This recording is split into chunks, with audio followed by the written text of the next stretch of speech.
시편 18편은 다윗이 직접 지은 시편 중에 하나입니다. 이 시편을 다윗이 썼는데 사무엘상 22장에 이 시편이 나옵니다. 1절 2절을 함께 읽어보도록 하겠습니다. 시편 18편입니다. 시작. 나의 힘이 되신 여호와여, 내가 주를 사랑하나이다. 여호와는 나의 반석이시요 나의 요새이시요 나를 건지시는 나의 하나님이시요 내가 그 안에 피할 나의 바위시요 나의 방패시요 나의 구원의 뿌리시요 나의 산성이시로다. 여러 시편 이 고백에 등장하는 다윗이 경험한 하나님에 대한 체험적인 고백이 등장한다고 볼 수 있습니다. 의롭게 살기 위해서 그렇게 끊임없이 하나님 앞에 서 있었지만 악한 자들에게 박해를 당하고 이 땅에서 추격당하며 산자의 땅에서 끊어진 것 같은 엄청난 고난을 겪은 경험들을 고백하고 있는 것이죠. 하나님만 올바르게 따르기 위해서 자초한 다윗의 고난적 경험이라고 볼 수 있는 것입니다. 먼저 이 시편의 배경이 되는 사무엘상 24장의 내용을 생각해 볼 필요가 있습니다. 사무엘상 24장과 26장은 다윗의 광야 경험 중에 다윗과 사울이 만나는, 그리고 극적인 장면으로서 이 사울과 다윗 내러티브의 절정을 이룬다고 볼 수 있습니다. 이 왕권을 둘러싼 이 두 사람의 이 싸움이 최고조에 이르지만 궁극적으로 이 사울이 다윗을 인정하게 되고 그의 왕권을 축복을 하게 됩니다. 이스라엘이 출애굽한 이후에 광야에서 미디안 족속을 비롯한 많은 족속에게 쫓겨다니며 그렇게 살았던 것처럼 다윗도 유다 광야에서 사울뿐만 아니라 여러 광야의 족속들에게 쫓김을 당하게 됩니다. 놉과 가드와 아둘람과 모압의 미스베, 헤데스풀 그일라 10광야, 마온 광야, 그리고 엔게디 광야의 요새에 머무르게 되죠. 바로 사무엘상 24장은 이 엔게디 광야에서의 체험을 다룹니다. 나라의 안팎을 살펴야 함에도 이 주저없이 병사 3,000을 모집해서 다윗을 추격했던 사울을 생각하면 어떤 광기에 사로잡혀 있음을 유추해 볼 수 있습니다. 전쟁 직후 병사를 소집해서 나갈 만큼 이 판단력이 흐려졌고, 이 다윗 한 사람을 죽이기 위해서 15년이 넘는 시간을 한 사람을 추격한다는 것은요, 결코 제정신이 아닙니다. 역사를 보면 순수하고 꿈 많은 청년이었던 히틀러가 2차 세계대전 때에 유럽 천지를 지옥으로 만든 독재자 악마가 되어버린 것을 우리는 잘 알고 있습니다. 생각해 보면 선한 사람, 악한 사람이 따로 없습니다. 다윗은 좋은 사람이고 사울은 악한 사람이다라고 그렇게 볼 필요도 없습니다. 순수한 마음을 잃어버리게 되면 결국 누구라도 괴물이 될 수 있다는 것이죠. 그렇다면 이 사울의 광기는 도대체 왜, 무엇 때문일까? 우리는 첫 번째로 그의 두려움이었음을 우리는 살펴볼 수 있습니다. 사울의 기사에서 그가 왕으로 임명된 초기부터 죽음에 이를 때까지 가장 문자적으로 많이 이 사울을 표현하고 있는 단어가 바로 두려움에서 출발한다는 것을 알 수 있습니다. 아말렉을 침멸하라는 이 야훼의 명령을 어기고 양과 소를 남겼냐고 물었을 때 이렇게 이야기를 합니다. 사무엘상 15장 24절입니다. 함께 읽겠습니다. 사울이 사무엘에게 이르되 내가 범죄하였나이다. 내가 여호와의 명령과 당신의 말씀을 어긴 것은 내가 백성을 두려워하여 그들의 말을 청종하였음이니이다. 또한 이 이스라엘 군대를 모욕하는 이 골리앗 앞에 섰을 때에 이 전의를 불태우기보다 놀라 크게 두려웠다라고 그렇게 이야기를 합니다. 그리고 사무엘상 18장에는요 3번이나 그의 두려움이 점층적으로 묘사되고 있는데, 먼저 18장 12절을 읽겠습니다. 여호와께서 사울을 떠나 다윗과 함께 계심으로 사울이 그를 두려워한지라. 이어서 15절입니다. 사울은 다윗이 크게 지혜롭게 행함을 보고 그를 두려워하였으나. 그리고 그의 딸 미갈마저 다윗을 사랑하게 되자 29절입니다. 함께요. 사울이 다윗을 더욱 두려워하여 평생의 다윗의 대적이 되니라. 그야말로 두려움이 변하여 미움이 된 것입니다. 사무엘이 죽고 난 이후에 이 블레셋과 전쟁을 치르게 되었는데, 온 이스라엘을 모아 진을 치고도 블레셋 군대를 보고 두려워서 마음이 크게 떨렸다라고 그렇게 이야기를 하죠. 그리고 엔돌에 신접한 여인을 통해서 자신의 죽을 운명을 듣게 되자 심히 두려워하고 기력이 지나였다라고 그렇게 이야기를 합니다. 종일 종야를 아무것도 먹지 못하고 기진맥진했다라는 이야기죠. 물론 사울만 두려움이 있었겠습니까? 다윗에게도 두려움이 있었죠. 그런데 다윗이 가졌던 두려움과 사울의 두려움은 차원이 다른 두려움입니다. 힘으로 억누르는 자를 피해서 자신을 보호하고자 일시적인 두려움의 반응일 뿐이었죠. 그러나 사울의 두려움은 명백하게 부정적인 내면의 정서인 것을 알 수 있습니다. 사무엘의 책망에 대한 대답으로 언급한 백성에 대한 두려움, 결국 하나님의 뜻보다 사람의 눈치를 보는 연약한 자라는 것을 스스로 인정하고 있는 셈인 것이죠. 그 맹수 골리앗 앞에 스스로 이 자취를 숨기고 떨고 있는, 겁을 먹고 움츠려 있는 그 모습 이외에 아무것도 아님을 우리는 볼 수 있다는 것이죠. 여러분, 두 번째는 무엇입니까? 바로 분노입니다. 사울의 이런 반응은 예상 밖이죠. 골리앗을 죽이고 이 승리의 귀환을 하게 되었다는 사실은요, 이스라엘은 물론이고 사울과 다윗 모두가 자축할 만한 일이었습니다. 그럼에도 불구하고 사울은 여기에서 맹목적인 분노를 터뜨리는 것을 보게 됩니다. 그 이유는요, 그 당시 여인들이 불렀던 노래 가사 때문이었습니다. 사울은 천천히요, 다윗은 만만이다.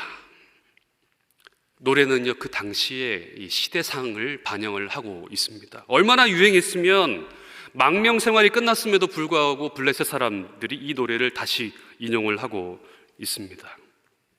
그의 비교의 노랫말을 듣는 그 순간 이 질투의 먹구름이 사울의 마음을 완전히 덮어버리는 것을 보게 되죠. 사무엘상 18장 8절 9절을 함께 읽겠습니다. 사울이 그 말에 불쾌하여 심히 노하여 이르되 다윗에게는 만만을 돌리고 내게는 천천만 돌리니 그가 더 얻을 것이 나라 말고 무엇이냐 하고 그날 후로 사울이 다윗을 주목하였더라.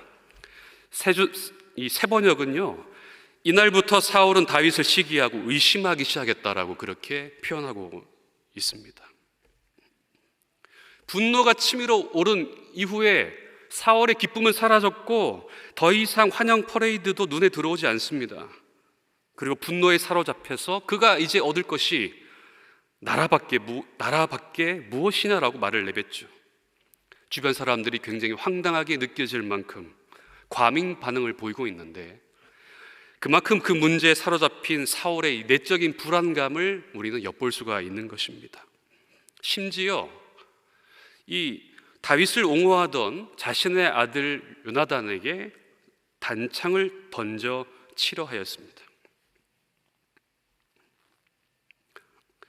아들 요나단에게 마저 격분을 토하며 욕을 하며 단창을 던지려고 한 것을 보면 그의 광기가 얼마나 비정상적이었나를 우리는 보여주고 있다라고 봅니다. 사람을 주목할 것인가, 하나님을 주목할 것인가. 다윗의 시선의 대상이 완전히 달랐습니다. 내가 상대적으로 부족하다라고 느끼면 열등감에 빠지게 되어 있습니다. 인간은 태어나면서부터 늘 다른 사람과 비교를 하며 자라갑니다.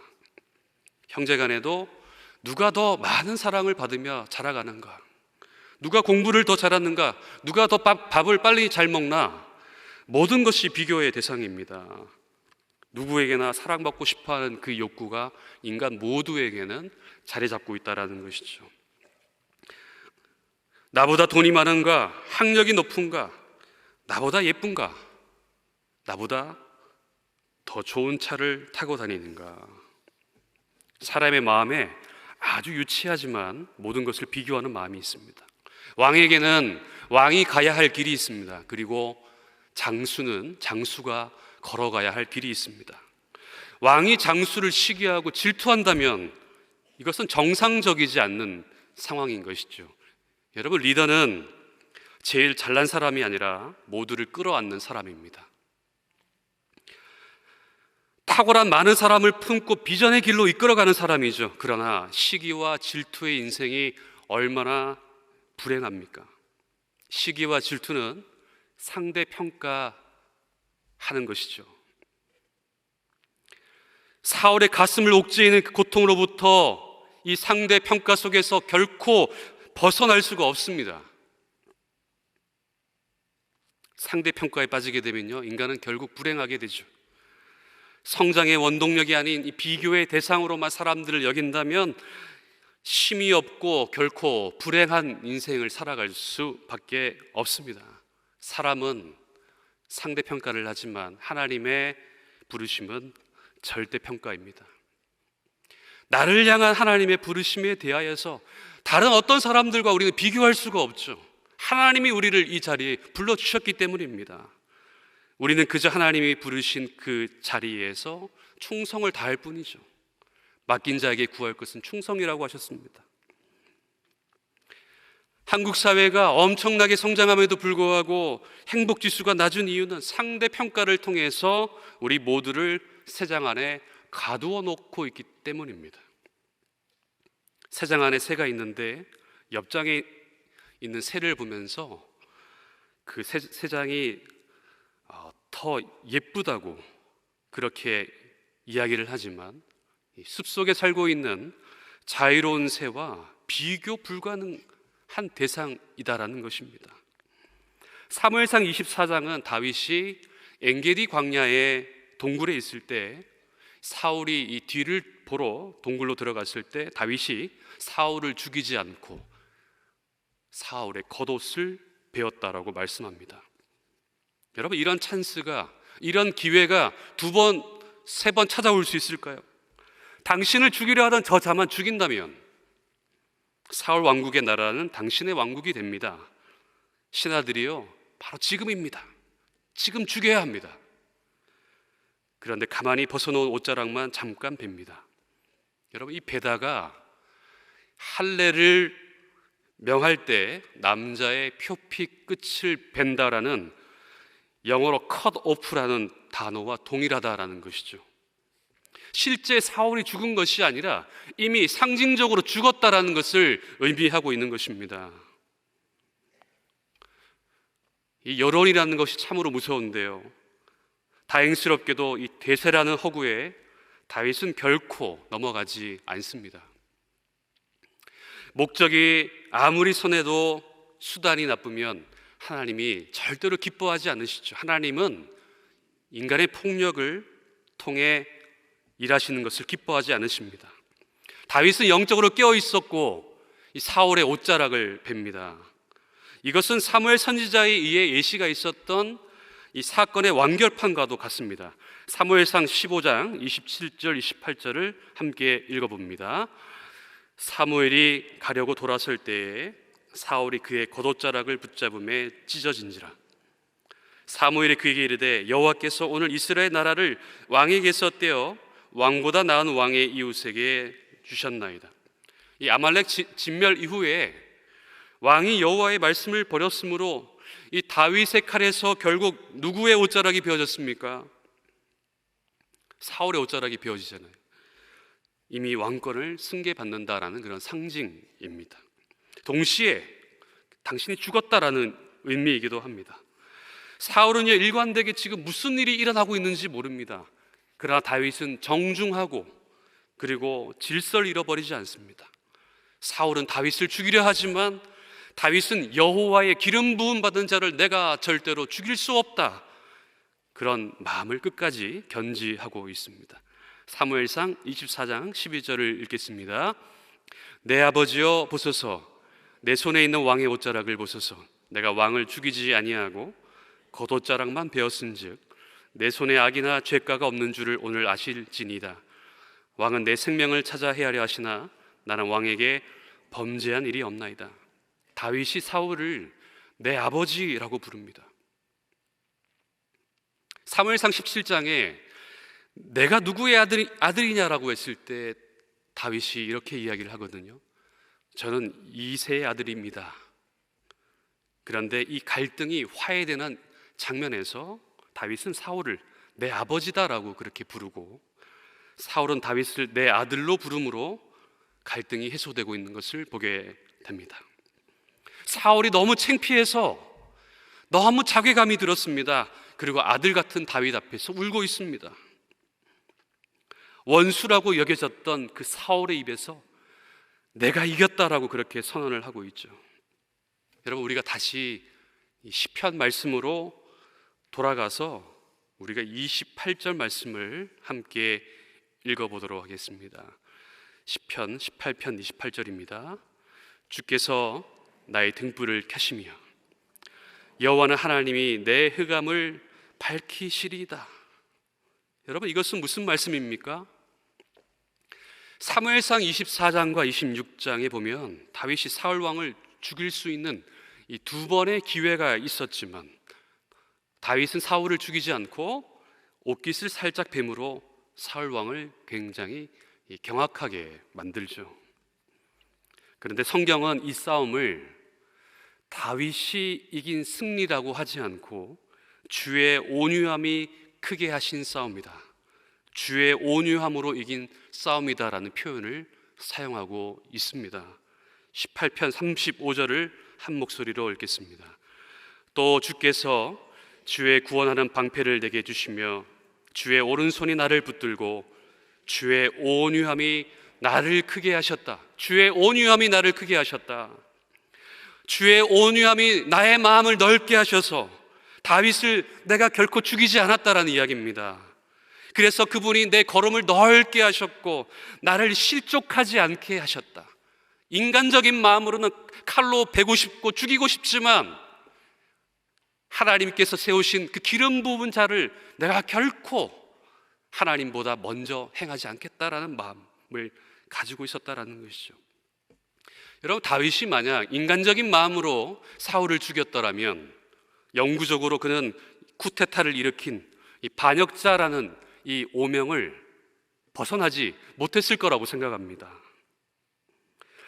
다윗을 죽일 수 있었지만, 전쟁을 통하여서 충분히 겨룰 수 있었지만, 이스라엘 백성들 사이에서 정식으로 왕이 될 때까지, 하나님께서 다윗을 높여주실 그때까지 온유함으로 참았다라고 성경은 이야기를 하고 있는 것이죠. 자기를 죽이려고요 수백 킬로미터를 달려왔던 그 사울을 죽이지 않았고, 그리고 사울을 죽이자고 재촉했던 신하들의 그 의견을 뿌리치고 다윗은 사울을 두 번이나 살려주었다. 그래서 이 싸움을요 하나님의 온유함이 인간의 복수심에 불타는 다윗의 좁은 마음을 이긴 싸움이라고 우리는 생각해 볼 수 있는 것입니다. 하나님의 그 온유함으로 다윗의 마음을 넓게 하셔서 다윗이 사울을 결코 죽이지 않았기 때문입니다. 여러분, 28절 말씀을 우리가 조금 더 생각하면서 우리 잠언 20장 27절 말씀을 함께 읽어보기를 원합니다. 함께 읽겠습니다. 시작. 사람의 영혼은 여호와의 등불이라 사람의 깊은 곳을 살피느니라. 여호와의 등불이 우리 모든 세세한 것을 비추고, 말씀이 우리를 찌르게 하고, 말씀이 우리를 깨닫게 하고, 말씀이 우리를 역동케 한다라는 것입니다. 여러분, 하나님의 말씀이 우리를 조명합니다. 그래서 여호와의 말씀이 흑암의 등불을 밝히고 복수심에 판단력이 흐려진 그 어두워진 마음, 권력을 얻고 싶은 그 다윗의 마음을 밝혀주시고 분노와 두려움을 거두어 주셔서 실족하지 않는 믿음의 길을 걷도록 하나님께서 이끌어 주셨다. 여러분, 내 영혼의 등불을 하나님께서 밝혀주실 때 우리는 원수의 적진을 향하여서 깃발을 들고 달려갈 수가 있는 것입니다. 다윗의 적진을 향해 달려가는 용사의 용맹함을 위기 때마다 발휘하게 됩니다. 주의 말씀은요, 내 발의 등이요 내 길의 빛이니이다. 기껏해야 충청도 크기밖에 되지 않는 이 이스라엘 땅, 그리고 극히 일부분에 해당하는 유대 광야에서 3,000명의 정예 부대를 피해 도망 다녔다는 것은요, 그 자체가 미스테리입니다. 그럼에도 하나님은 하나님 당신만을 의지하는 다윗을 하나님의 생명싸개로 안아주셨습니다. 주님의 날개 그늘 아래 피하게 하셨죠. 사울의 눈을 가리게 하셨습니다. 다윗이 광야 생활을 하면서, 도피 생활을 하면서 그가 꿈꿨던 것은 그와 함께하는 충신들과 이 무력으로 권력을 잡은 것이 아니라 하나님의 때에 하나님의 방법으로 하나님의 나라를 얻었다라는 것이 있습니다. 여러분, 이것이 얼마나 놀랍고 위대한 고백인지 모르겠습니다. 끝까지 이 사울에 대한 인간적인 도리를 포기하지 않았고 하나님이 세운 기름 부음 받은 자를 함부로 판단하지 않았습니다. 끝까지 거룩한 성도다움을 잃어버리지 않았고 완악한 사울의 마음을 감동시켜서 왕이 되었습니다. 그래서 왕이 된 그 이스라엘의 왕이었던 다윗은 하나님의 공평과 정의로 다스리는 정의로운 왕으로 하나님께서 인정해 주셨던 것이죠. 18세 때 망명을 떠나서 10수년의 도피 생활 동안 폭력적으로 왕권을 찬탈하지 않았고요, 사울의 겉옷을 살짝 뱀으로써 사울의 목숨을 살려줌으로써 사울에 대한 자신의 너그러움을 온 천하 만민에 과시하며 사람들로부터 인정을 받게 됩니다. 아마 도피 여정 동안 그는 모압과 암몬과 에돔과 블레셋과 두로, 시돈, 온 천하를 도망 다녔기 때문에 아마 주변 사람들은요, 다윗의 처지를 모르는 사람들이 없었을 겁니다. 그런데 이 지긋지긋한 투쟁의 끝에 이스라엘 민중들의 지지를 받고 왕이 되자 열방 나라는 이 다윗의 승리가 다윗 혼자만의 승리가 아니라 하나님께서 승리케 하신, 하나님께서 함께 하셔서 가능한 승리임을 알고 모든 열국이 다윗 앞에 무릎을 꿇고 복종하는 그런 고백을 하게 되는 것이죠. 시편 18편 43절입니다. 시작. 주께서 나를 백성의 다툼에서 건지시고 여러 민족을 으뜸으로 삼으셨으니 내가 알지 못하는 백성이 나를 섬기리로다. 그리고 47절입니다. 시작. 이 하나님이 나를 위하여 보복해 주시고 민족들이 내게 복종하게 해 주시느니라. 아멘. 여러분, 다윗은 하나님의 때를 기다려서 온유함으로 정도의 길을 걸었고 하나님의 때를 온유함으로 기다렸던 사람이었습니다. 여러분, 말씀을 맺겠습니다. 올 한 해 어떻게 지내오셨습니까?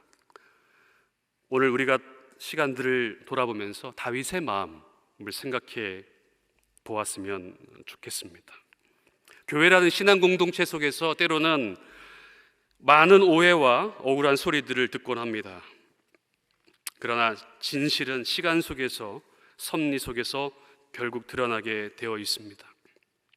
때로는 화가 날 때가 있고 분노가 일어날 때가 있죠. 상처는 쉽게 지워지지 않습니다. 여러분, 타인에게 험한 말을 하고 살았습니까? 아니, 더 많은 죄를 지었을지도 모릅니다. 사람은 연약하기 때문에, 고슴도치와 같이 외롭기 때문에 사랑한다라고 하면서도 서로를 찌릅니다. 3만 개의 가시를 등에 메고 살아가죠. 세상에 가시가 없는 사람이 없습니다. 저마다 뾰족한 가시 하나쯤을 품고 살아갑니다. 인간은요, 불완전한 죄인입니다. 오늘 우리의 그 깨어진 마음에 그리스도의 능력을 덮어주시기를 소망합니다.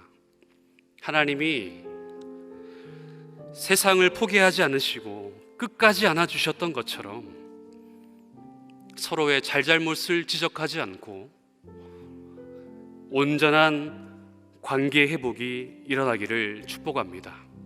여러분, 다윗처럼 유다 광야에서 홀로 버티는 분들이 계십니까? 정말 내가 아무런 힘을 쓸 수 없는 절망적인 위기가 찾아올 때 두려움에 빠지지 마시고 하나님 앞에 그 문제를 맡겨드려야 합니다. 오랜 시간 하나님의 때를 온유함으로 기다렸던 다윗처럼 자기가 겪어야 하는 고난을 감내하기로 결심해야 고난과 역경을 견딜 수 있습니다. 칼을 들고 칼을 뽑는 것이 인간적으로는 제일 빠르겠지만, 그러나 하나님의 시간과 때를 기다리고 인내한다면 그리스도의 신부인 우리를 맞이하러 오는 그 순간까지 우리는 믿음으로 승리할 수 있습니다.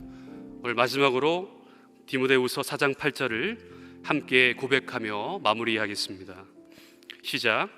이제 후로는 나를 위하여 의의 면류관이 예비되었으므로 주 곧 의로우신 재판장이 그날에 내게 주실 것이며 내게만 아니라 주의 나타나심을 사모하는 모든 자에게 도니라. 아멘. 얼마든지 보복할 수 있고 해칠 수 있었음에도 다윗은 여호와의 기름 부음 받은 자를 내가 치는 것은 옳지 않다며 그렇게 하지 않았습니다. 대신 겉옷자락을 조금 베는데 그것조차도 양심에 찔려 괴로워했다고 했습니다. 다윗의 순수한 마음과 고귀한 믿음을 오늘 저희도 본받게 해 주시옵소서. 저희도 언제나 인간적 감정보다 하나님의 뜻을 먼저 헤아리며 늘 신앙적으로 살아가게 하여 주시옵소서. 하나님이 이 세상을 포기하지 않으시고 끝까지 안아주셨던 것처럼 서로의 잘잘못을 지적하지 않고 관계 안에 근본적인 회복이 일어날 수 있기를 기도합니다. 우리의 깨어진 마음에 그리스도의 능력을 덮어주시기를 기도합니다. 이 모든 간구 예수님의 이름으로 기도드립니다.